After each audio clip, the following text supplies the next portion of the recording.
Right? Yeah. Thank you very much. So very briefly, because I just don't want to delay, and I know that I tend to talk a lot, but just to say that for me, this is also a celebration today, a celebration of what we can achieve when we come together and what women can achieve when we come together. I'm quite emotional. By the time that I step into the door, I already cried. I have goosebumps. I'm very happy to be here.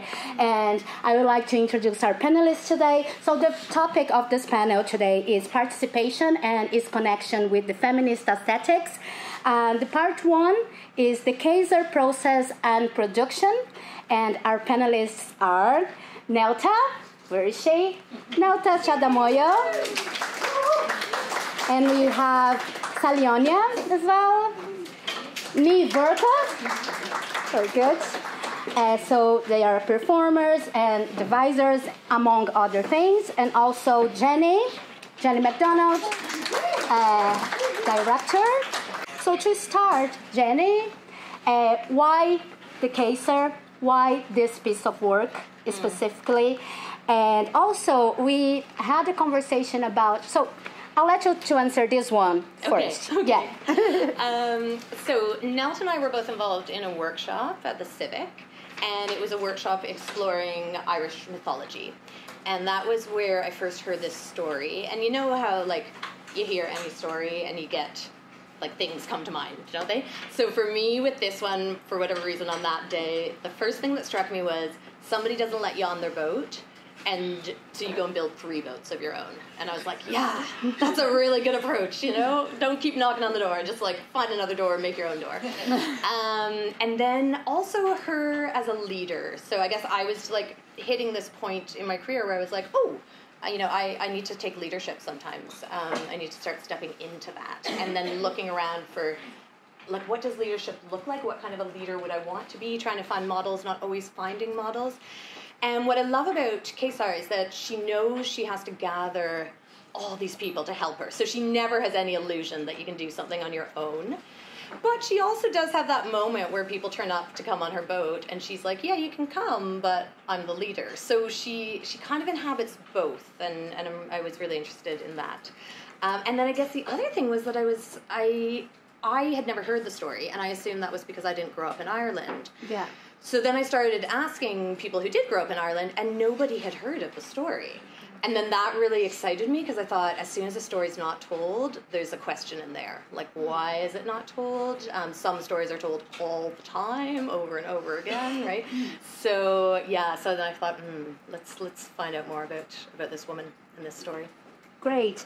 And when we were having conversations about it, I remember you telling me that you found it, I would use the word funny, that Cessair died after gathering those boats, and 149 women, she died of a broken heart, right? Yeah. Can you tell us a bit more about that? So we started working on the story with the Sirens Collective, and of course, you know, it changed. Our methods changed a lot, because no sooner did we start than COVID also came into all of our lives, and so we were on Zoom for ages, which was a kind of a weird gift, because we were playing with the story for ages, because we kept thinking, we'll keep playing with the story, and then we'll get live and we'll do, like, the choreography we're going to do when we have the ship in Tallaght and 53 performers and all these things that we thought we were going to do. But we were, like, taking this story out all the time, and then finally, I can't remember who, I think it was one of those moments where we all said the same thing at the same time. We all just went like, this ending doesn't make sense. There's no way that a woman who lost 100 of her friends, who built 3 boats, who maneuvered these boats across oceans, then died of a broken heart. Like, we were like, she might have been sad. That's fine. She might have had feelings, but we just, all of us were like, we don't buy it. And so then that was exciting, because then we had to start thinking, how are we going to remake this? Or how are we going to redo the ending? And actually, Ali's on a panel later, but Ali came on one of the workshops, and the story you told influenced our ending a lot, but we'll get to your story later. I love to see the expressions when you say, "There's no way that she died." Zoom erupted at once. Do you know what I mean? Like, everyone just went, "Wait a minute, about this ending," and there was Zoom fury. A last one to whoever, a last one on this topic to whoever in the panel that wants to talk about it is when you say that a myth, it is participation by essence. What do you want to say truly with that? That's quite a question. I think we're doing the solo silent thing, absorb it. Yeah. Yeah. I suppose it's a thing of I'm just thinking in solo science we very much about feel the feelings, express them, share them, you get supported. I think it started when we did falling, that when you're falling, we allow you to fall. We're just there with you as you lie down, and then we are with you when you get up. So the essence of it is like that. Yeah. I think that's what it is. So it's like we don't control how you process. We're just there as you process. Yes. And then we rise with you when you're ready to rise. So we give you the support that you need, not what we think you need. So kind of like Cessair embodies that. I know what you mean. Sorry, don't want to. No, yeah, I mean, I'm just thinking, like, a myth, I suppose, it lets you, like, I never thought of falling in connection to this myth, but you're right. And a myth lets you bring what you want to bring to it. It's like a conversation, isn't it? It's like a conversation with a voice from the past, and it's not something somebody owns. It's not something you ask someone for the rights to. So we have a new ending. Like, our version has a new ending. It can change. It can be changed and played with. Yeah. Like, you can't have a myth without people listening to it. Then it's just like a story you're telling yourself in the mirror, and it's fine, and it doesn't go anywhere. But, like, you need the participation of people listening, taking it in, and spreading it themselves. Yeah. So that's, like, an essential part of a myth, is that, like, it's shared, and that only comes when people participate with you and listen with you and feel it their way, so they can tell it their way. Absolutely. And the storyteller always adds their bit. Yeah, absolutely. Yeah. I think the words that come to mind is respect the process, right? Like, and respect even the individuality of people that are involved in the process. Yeah.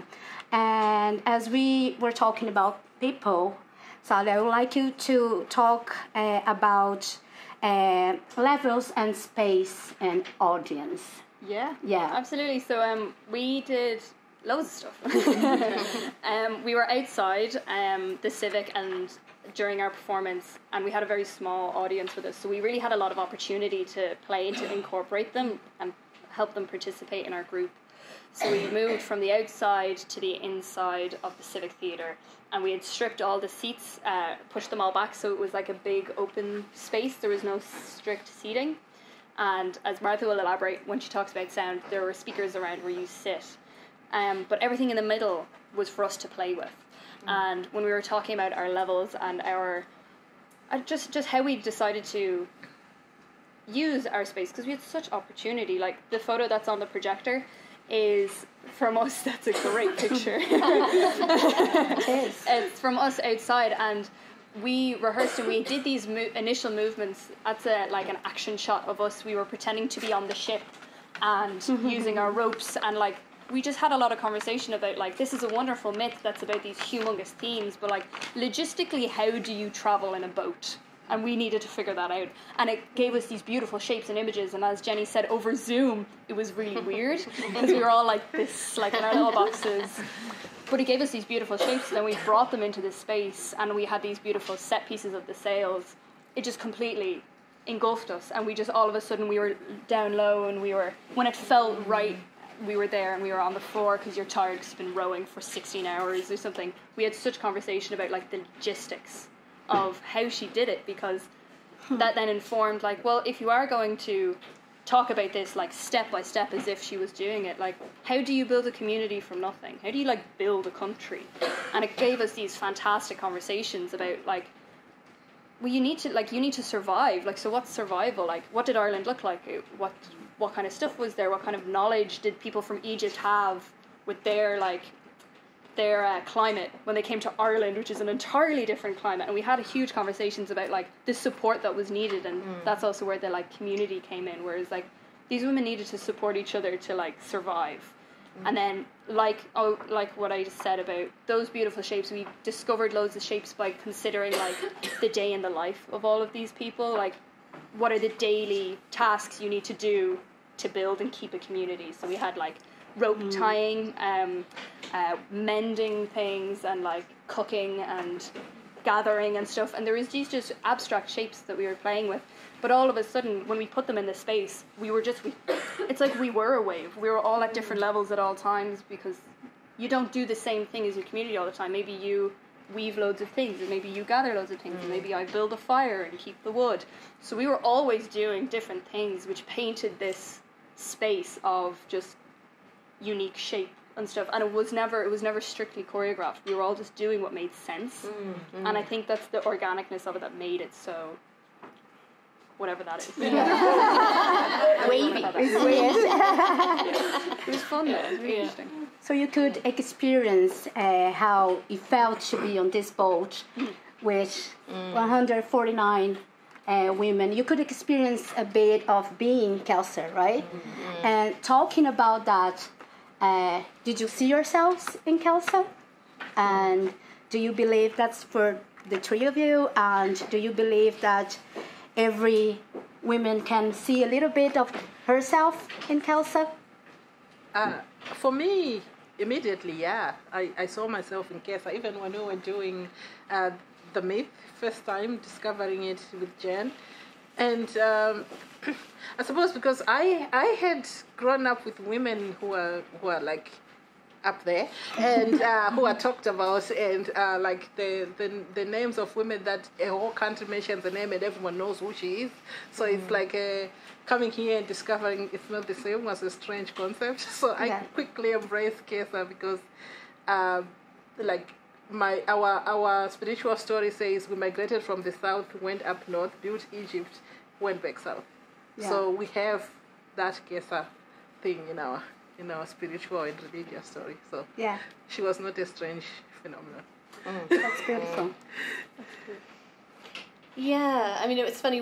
I think that there was an early workshop, and I think Courtney mentions it in her paper later. There was an early workshop where I asked everybody, do they know a woman who is Cessair? And everybody said yes, and these amazing women were instantly like in the Zoom with us, and it was mothers and grandmothers and women from myth and history. And then after we talked about those women, I said, how are you, Cessair? And everyone was kind of like, oh, I have to get something under the table. Like, I was literally like, heads disappeared into the Zoom boxes. And I was like, but how come every woman you know is Cessair, but none of you are Cessair, And that was harder for people. It took people longer to get there, but we did get there. I think we all found ways in which we felt we were Cessair, and eventually in the script, then everybody was Cessair. So they spoke. All the Cessairs spoke to each other, so it was this kind of weaving of multiple voices, but that did have this unity in the container of the mythic character. It took me ages to get there. Like, you guys left so quickly, and we were like, yes, we're all Cessair, we're powerful. And I was like, okay, what? So it was actually fun talking with everybody, because like I had to kind of, like what you said, like learn to connect with her, because it's so easy to be like, no, not me, whatever. But it was a hugely empowering moment, like, and as you said, like, Solar Sirens is just support, and like we hold each other when we're like in these vulnerable moments. So as we went on through the process, you really do like accidentally find your Cessair moments when you're like, oh my god, I did do that. Like, I was 17 and I did this thing, or like I helped this person do this thing. Is like, that's mythic. Absolutely. And it's all of a sudden you're like, it's like a fictional lens you can put your life into and be like, I actually am really cool. Yes. And it was that empowerment of it. But it took me a while, but I got there. I think once we stripped off the goddess part, the goddess made it like, goddess. Yeah, we got back. We had to kind of go away from the goddess because nobody wanted to step into goddess. And then we were like, I'm the goddess, you're the goddess, we're the goddess. And we did have the 10 stages as well. We broke the myth into, kind of 10 moments or 10 stages, like I'm thwarted and rejected. I gather my tribe to begin work. I experience the loss that comes with living. Different kind of one-liners that I Yes. think were helpful for connecting with it, because you might say, like, I've never built 3 boats and crossed oceans, but you might say, have I experienced the loss that comes with living? Yes. You know? Yes. So it's an instant affirmative. So I think the stage has helped us too. And I think it's such a healing process as well. So for those who don't know, all the stories are in the website, right? Yes, yeah. So you can find the audio in their website, solosirens.info. And when I was listening to those audios, first thing, rejection. Like, oh yeah, I've been through rejection too. You know, like when you see that you are not alone, you're not the only one. It's such a healing process to share those experiences and I could recognize Cessair in myself too. So yeah, thank you for that. That exact conversation we had so many times. We were like, oh my god, she's one of us. We're one of her. Yeah. And it actually informed a lot of our staging on the inside as well. Like we couldn't disregard the fact that like 100 people were no longer there. Like she'd probably spent so much time with these people and made a beautiful community, and then she lost her tiny community.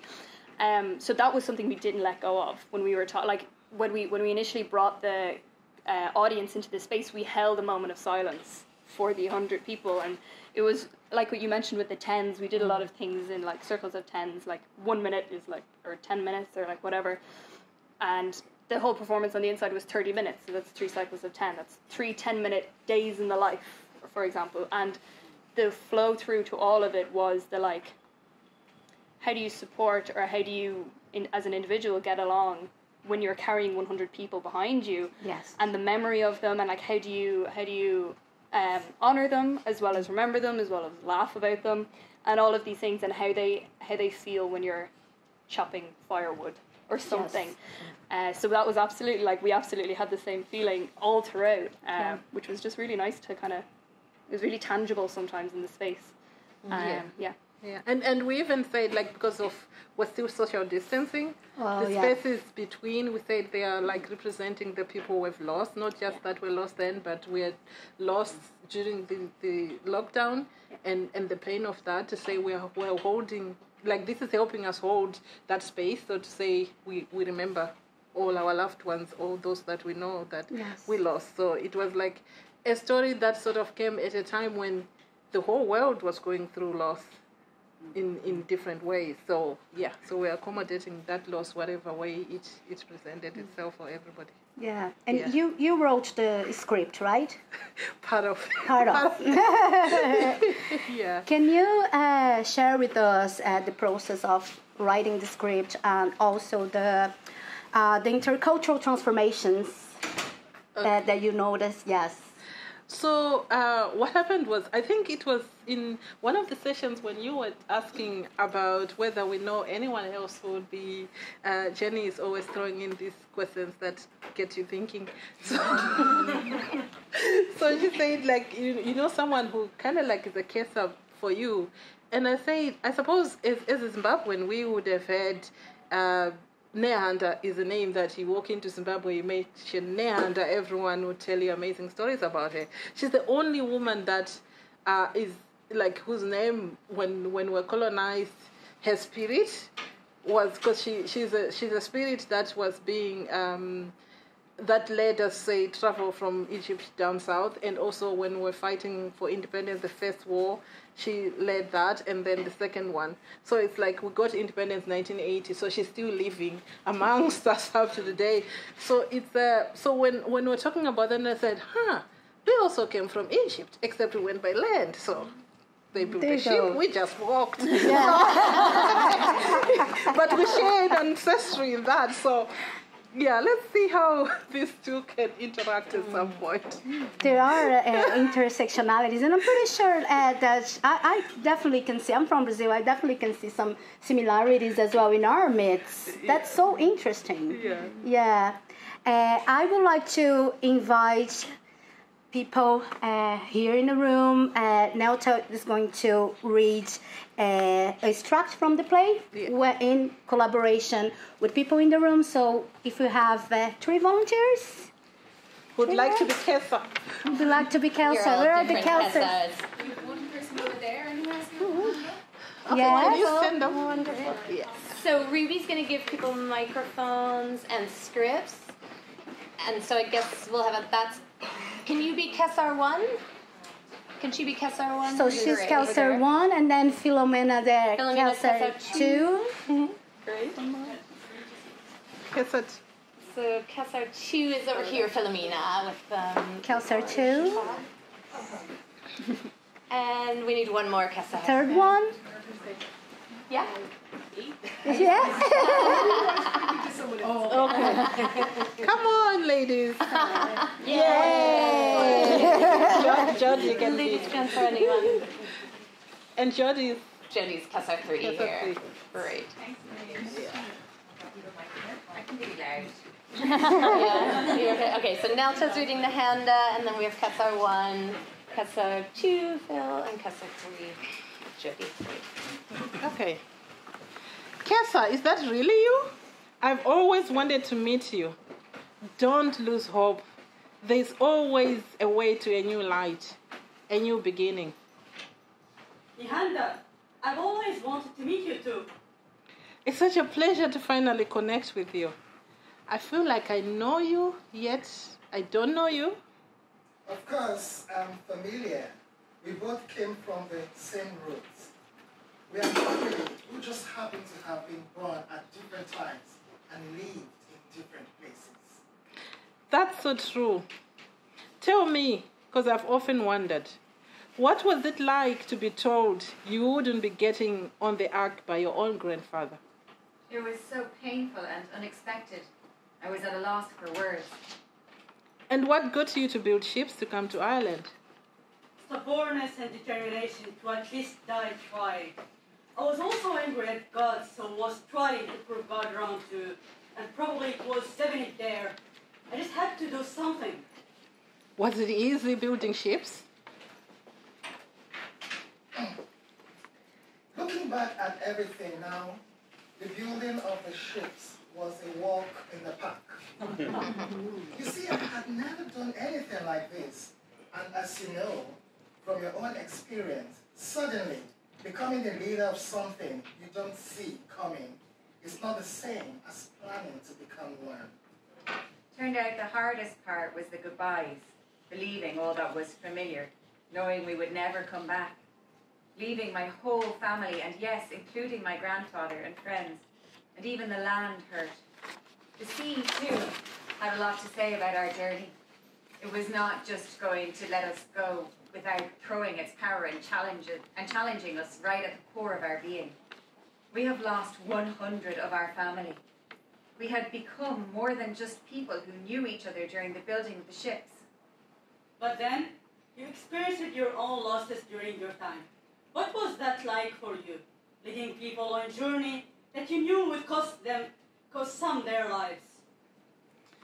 We migrated here to what is now called Zimbabwe. From Egypt, we found the land rich and fertile, with loads of space for everyone, and loads more to spare. Newcomers were welcomed with open arms and love, because we had abundance beyond imagination. The killing for space and resources surprised us, and I was left with no choice. I had to lead a war. I'd always been known as a healer and channel the spirit of rain and fertility, and now my purpose was to take, maim, and kill. That was so hard. Taking life did not sit well with me, but what choice did we have? So you get it. Searching for freedom and finding death. It changes you.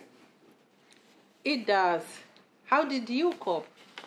During the voyage, when we lost the first ship, I put all my energies into making sure the remaining two would make it. I also told myself that they may still be alive and we'd just been separated by the giant storm. I had to be strong for everyone, and to cope, I had to allow myself to listen to others' pain and to share mine. But even then, it was only because of my priceless friends, Barfind and Banba, that I didn't lose it. They were my rock and my support from the beginning. Cessair, you are closer to land than you think. You can start again. You will start again.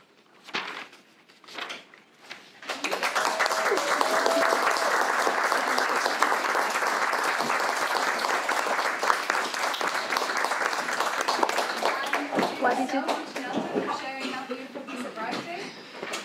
Do we want to see if there's... We're gonna take. I think we have some time. Yeah.